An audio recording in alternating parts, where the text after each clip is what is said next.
अस्सलाम वालेकुम दोस्तों, वेलकम बैक। दोस्तों मैं आपका कारोबारी दोस्त इखलास मलिक। दोस्तों आज की वीडियो में मैं आपको बताने वाला हूँ कि आप किस तरीकाकार के एक छोटी सी मिनी राइस मिल लगा सकते हैं। आपको कितने पैसे चाहिए, आपने कैसे काम करना है, आप कितना प्रॉफिट हासिल कर सकते हैं, किस तरीकाकार के जरिए जो है आप कितनी जगह आपको दरकार होगी और किन चीज़ों से आपको बचना है कि आपको नुकसान ना हो। तो वक्त को ज़ाया किए बगैर इस वीडियो को शुरू करते हैं। तो दोस्तों जैसे कि आप लोगों ने थंबनेल देख लिया हुआ है कि आज की वीडियो में हम आपको बताएंगे कि आप कैसे एक मिनी राइस मिल, छोटी राइस मिल लगा सकते हैं और इससे चावलों के जरिए पैसे कमा सकते हैं। अब इसके लिए आपको क्या क्या चीज़ें चाहिए उसकी तमाम तफसील इंशाल्लाह मैं आपको इस वीडियो में बताऊंगा। हाँ, अगर आप लोग मेरे चैनल को सब्सक्राइब करना चाहते हैं, वीडियो को लाइक करना चाहते हैं तो कर सकते हैं। दोस्तों अगर आप लोग ये राइस मिल लगाना चाहते हैं अपने इलाके में और इससे काम शुरू करना चाहते हैं तो सबसे पहले आपको चाहिए जगह। जगह आपको कितनी चाहिए? जाहिर है आपने एक राइस मिल यानी एक मशीन लगानी है, उस मशीन के लिए भी आपको जगह चाहिए होगी। उसके अलावा जो लोग आपके पास आएंगे अपनी जो है चावल की बोरियां लेकर, उसको रखने के लिए भी आपको जगह चाहिए। और उसके अलावा जब उस चावलों को साफ किया जाएगा, वो साफ करने के बाद जो भी उसमें से जो उसका छिलका वगैरह उतरेगा या फिर उसका अलावा बुरा होगा, उसको सेव करने के लिए भी आपको जगह चाहिए। खड़े होने के लिए आपको तकरीबन तकरीबन 10 बाय 10 या 10 बाय 15 फुट की जगह चाहिए, क्योंकि ये जितनी जगह ज़्यादा वसी होगी उतनी ही ज़्यादा लोग आपके पास आएंगे और आपके पास स्टॉक रख सकेंगे। क्योंकि मौसम भी चेंज हो सकते हैं, रात का वक्त भी हो सकता है, दिन रात भी ये काम चल सकता है, इसलिए आपको उस हिसाब से जगह की मेंटेनेंस चाहिए।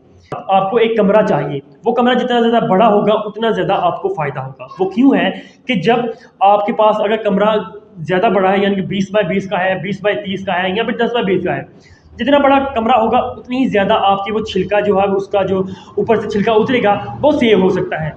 अगर आपके पास कमरा कम यानी कि छोटा है तो जाहिर है आपको उसको खाली करना होगा।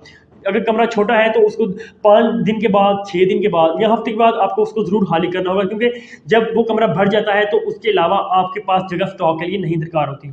और अगर आपके पास जगह ही ख़त्म हो चुकी है दैन आप नेक्स्ट जो आने वाले कस्टमर्स हैं उनकी जो है चावल को सफाई नहीं कर सकती। तो इसके लिए जितनी आपके पास ज़्यादा जगह होगी उतना ही आपको ज़्यादा फ़ायदा होगा। अब दोस्तों बात आती है मशीन की। आपको मशीन कौन सी चाहिए? मेरे साइड पर आपको मशीन नज़र आ रही है, ये वाली मशीन आप जो है वो ख़रीद सकते हैं। आपको गुजरावाला से ये मशीन मिल जाएगी। नंबर वगैरह मैं इंशाल्लाह आपको डिस्क्रिप्शन में दे दूंगा, एड्रेस वगैरह भी दे दूंगा, वहाँ से आप इसको परचेज कर सकते हैं। उसके बाद दोस्तों ये मशीन कितने की आ रही है? फिलहाल जो रेट जा रहा है वो तकरीबन 1,60,000 रुपये का रेट है, क्योंकि पिछले ही 1 साल में या 2 साल में जितना ज़्यादा जो है वो रेट बढ़ते जा रहे हैं डॉलर के, उसी हिसाब से रेट में फ़र्क आता जा रहा है। 1 साल के पहले मेरे कज़न ने ये मशीन मंगवाई थी, उस वक्त ये तकरीबन 1,15,000 रुपये की पड़ी थी, लेकिन इस साल अब तक का जो ये रेट है वो तकरीबन 1,60,000 रुपये है। आप जितनी लेट करेंगे शायद उतना ही रेट का डिफरेंस और हो सकता है। अब आपने मशीन मंगवा ली, आपको मशीन आपके घर में ही पहुंच जाएगी, वो आपके घर में पहुंचा देंगे। उसके बाद दोस्तों आपको क्या चाहिए? उस की फाउंडेशन आपने बना लेनी है, वो आप किसी मिस्त्री को बनाकर उसको पक्का जो है वहाँ पर फिट कर लें, ताकि क्योंकि ये जब मशीन चलती है तो इसकी वाइब्रेशन काफ़ी ज़्यादा होती है। अगर आप एक लोकल तरीके से उसकी फाउंडेशन बनाते हैं तो वो उखड़ भी सकती है। उसके बाद आपको एक मोटर चाहिए होगी। मोटर कौन सी चलेगी? मोटर तकरीबन आपको 25 हॉर्स पावर की मोटर होती है, वो आपको दरकार होगी, क्योंकि ये हैवी मशीन होती है, इसको चलाने के लिए बड़ी मोटर ही चाहिए। ये मोटर तकरीबन आपको 52,000 या 50,000 रुपये करीब आपको ये मिल जाती है, ये भी उसी मार्केट से आपको मिल जाएगी। उसके बाद दोस्तों उसके लिए आपको 3 फेज़ का एक कनेक्शन लेना होगा बिजली का।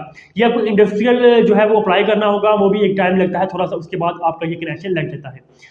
अगर आप लोग चाहते हैं कि आपकी जो है मोटर ख़राब ना हो, यानी कि मोटर ख़राब क्यों होगी? जब बिजली कम या ज़्यादा होती है तब मोटर को इसमें जो है वो नुकसान होता है, इसलिए आपने कोशिश करनी है कि मोटर को नुकसान ना होने के लिए आपने एक ट्रांसफार्मर के लिए अप्लाई कर देना है।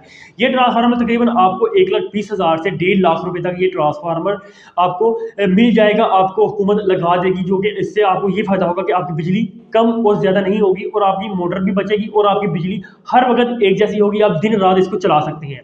अच्छा, इसके बाद क्या है? इसके बाद दोस्तों ये तकरीबन 3 से 4 चीज़ें जिनको आपको चाहिए एक काम स्टार्ट करने के लिए। उसके बाद अब आपको प्रॉफिट कैसे होगा? दोस्तों अब आपने काम चलाना है। अब जब आप काम को स्टार्ट करते हैं लोग ही आपके पास आएंगे। जब ये सीज़न स्टार्ट होता है, चावल की जो फसल है जब इसकी कटाई होती है तो इसमें जो है लोग इसको सुखाते हैं, खुश्क करते हैं और उसके बाद इसकी मशीनों पर लेके आते हैं। वो लोग आपके पास आएंगे, जस्ट आपने एक बंदा रख लेना है, या फिर अगर आप खुद फारिग हैं आप वहाँ बैठ सकते हैं। लोगों ने ही उठा उठा के वो बोरियां मशीन में डालनी है और उन्होंने ही निकालनी। आपने जस्ट वहाँ पर पैमाना जो है उसको कंट्रोल करना है कि चावल की 2 मरतबा इसमें डालना होता है। और डालने से क्या होगा कि जब पहली मरतबा डालते हैं तो उसका हल्की सी परत ऊपर से उतरती है, जब दूसरी बार डालते हैं तो वो मुकम्मल सफ़ेद होकर चावल बाहर आ जाते हैं। आपने जस्ट वो पैमाने को सेट करने के लिए आपको खुद बैठना होगा या फिर उसके अलावा आप किसी बंदे को वहां पर बैठा सकते हैं। अच्छा, जो पुरानी जो इसमें मशीनें थी उसमें तकरीबन 3 मरतबा चावल को डालना होता था और इसमें ये होता था कि टाइम भी ज़्यादा लगता था और चावल टूट भी जाते थे। इसके अब जो नई मशीनें आई हैं इसमें सिर्फ 2 मरतबा डालना होता है और कई मशीनें ऐसे भी आ चुकी हैं जिसमें सिर्फ 1 मरतबा ही चावल को डालती हैं और उसमें से चावल अच्छे खासे जो है वो निकल आते हैं साफ़ होकर। इसमें यह होता है कि आपको टाइम बचता है, आपकी मोटर की बिजली बचती है और काफ़ी ज़्यादा जो है इसमें चीज़ें बच जाती हैं। हाँ, जब आप दोस्तों आपके पास एक स्टॉक पीछे, यानी कि जब आपके पास लोग आएंगे अपना माल लेकर आएंगे उसमें साफ़ करेंगे, तो जब चावलों के ऊपर से जो उसका छिलका है वो उतरता है, वो पाइप के ज़रिए दूसरे कमरे में जो कि आपने स्टॉक के लिए बनाया हुआ है उसमें जाएगा और उसमें स्टॉक होना शुरू हो जाएगा। अब ये देखें, ये जो छिलका होता है जिसको आप बूरा भी कह सकते हैं या फक भी कह सकते हैं, इसको उठाने के लिए भी लोग आते हैं। ठीक है, आपने इसको स्टॉक कर लेना है। आपने देखना है कि आपके पास थोड़ी जगह है तो जाहिर है आप 10 दिन या फिर 5 दिन का स्टॉक इकट्ठा कर सकती हैं। अगर आपके पास जगह ज़्यादा है तो आप 10 से 15 दिन का स्टॉक भी इकट्ठा कर सकती हैं। जब आपके पास ये स्टॉक इकट्ठा हो जाता है तो ये फी मन के हिसाब से ये जो छिलका होता है वो सेल होता है। बड़े बड़े डीलर्स आपसे खुद रब्ता कर लेंगे या फिर आप भी 2 से 3 डीलर्स को आपने ध्यान में रखना है, आप उनसे रब्ता रखना है। जब भी आपने उठाना होगा आप उनसे रेट्स वगैरह डिस्कस कर सकते हैं कि किस तरीके का कि कौन सा रेट इसका चल रहा है। ठीक है, जो आज का रेट है वो तकरीबन 5 से 600 रुपये फी मन के हिसाब से जो है वो रेट चल रहा है। अब आपने क्या करना है, आपने उनसे रब्ता करना है और उनसे कहना है जी हमारे पास स्टॉक इकट्ठा हो गया है, आप के पास वो आए और माल को वो भर लें। अब देखिए वो लोग ही आपके पास आएंगे, ठीक है, आपने कुछ भी नहीं करना, वही उनके बंदे आएंगे, वो खुद ही भरेंगे, खुद ही बोरियां बनाएंगे, खुद ही जो है पैक करके अपनी बड़ी बड़ी गाड़ियों में वो लाद लेंगे और ले जाएंगे और आपको के पैसे दे देंगे। अगर आप लोग 500 के हिसाब से भी अगर मन के हिसाब से लगाते हैं तो पिछले दिनों पिछले हफ्ते जो माल उठाया गया है जिनकी मैंने ये वीडियो बनाई है, वीडियो आपको साइड में चल रही होगी, ये वीडियो चल रही है तकरीबन इन्होंने तकरीबन 400 बोरी के हिसाब से दोस्तों एक हफ्ते के बाद माल उठाया है। 400 या 350 बोरी ये बनी है और वो उन्होंने उठाया है। 500 के हिसाब से भी अगर आप हिसाब लगाएंगे तो तकरीबन 2 लाख या 2 लाख से ज्यादा का ये माल बनता है। यानी कि एक हफ्ते में सिर्फ छिलका जो है इनका ये तकरीबन 2 से 2.5 लाख रुपए का जा रहा है। ठीक है, जो कि वो उठवा रहे हैं और उसके बाद जब लोग इनसे चावल साफ करवाते हैं तो चावल के ऊपर भी वो उजरत ले लेते हैं, जो लोग दे देते हैं। वो उजरत क्या है, लोग तकरीबन 100 रुपये ले रहे हैं लेकिन इन्होंने काफ़ी जो है वो राय दी हुई है अपने कस्टमर्स को, 50 या 60 रुपये लेते हैं जो कि खुशी से लोग दे जाते हैं। ठीक है, 50 से 60 रुपये एक मन के हिसाब से लोग दे जाते हैं। और ये क्या होता है, जब ये 50,000 का एस्टिमेट लगाते हैं तो उनका तमाम का तमाम बिजली का बिल जो कि उन्हें हर महीने आता है और उसके अलावा जो छोटी मोटी उनके नुकसान होता है वो सिर्फ इसी में जो है वो निकल जाता है। यानी कि जो राइस के ऊपर उन्हें उजरत लगाई है वो सारा का सारा माल उनका बिजली का बिल निकल जाता है, उसके नुकसान वगैरह होते हैं।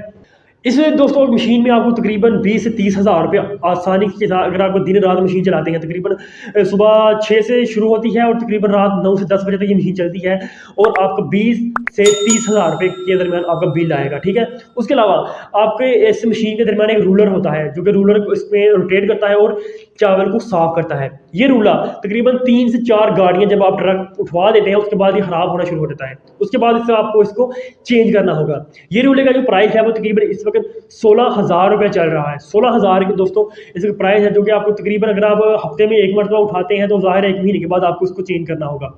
या फिर अगर आपके पास कस्टमर्स कम है तो उसी हिसाब से जब आपकी 3 गाड़ियाँ यानी कि तकरीबन 12 से 1500 बोरी आपकी तैयार हो जाती है उसके बाद आपको इसको चेंज करना होगा। और ये एक बहुत बड़ी अमाउंट नहीं है, अगर आप एक मरतबा 2 लाख की गाड़ी उठवाते हैं तो उसमें 16,000 रुपये लगाना कोई बड़ी बात नहीं होगी। तो दोस्तों अगर आप लोग भी एक मिनी राइस मिल लगाना चाहते हैं तो ये तमाम की तमाम इन्फॉर्मेशन आपके लिए बेनिफिट साबित होगी। आपने इसमें देखना है कि आपने चावल को कोशिश करनी है, चावल खुश्क हो तभी आपने मशीन में डालने हैं। जब भी आपके पास कोई कस्टमर आता है आप उसका चावल देख लें, उसको तोड़ के चेक कर लें, अगर वो अच्छी तरीके से खुश्क हो चुके हैं तब भी आप मशीन में डालें, उसके अलावा मशीन में ना डालें, क्योंकि अगर गीले चावल आप मशीन में डालेंगे तो मशीन में फंस सकते हैं और आपकी मशीन जाम भी हो सकती है। तो ये सारी की सारी इन्फॉर्मेशन थी आपके लिए। अगर आप भी ये काम शुरू करना चाहते हैं तो यही दिन है, आप इसमें जो है वो इसको शुरू कर सकते हैं।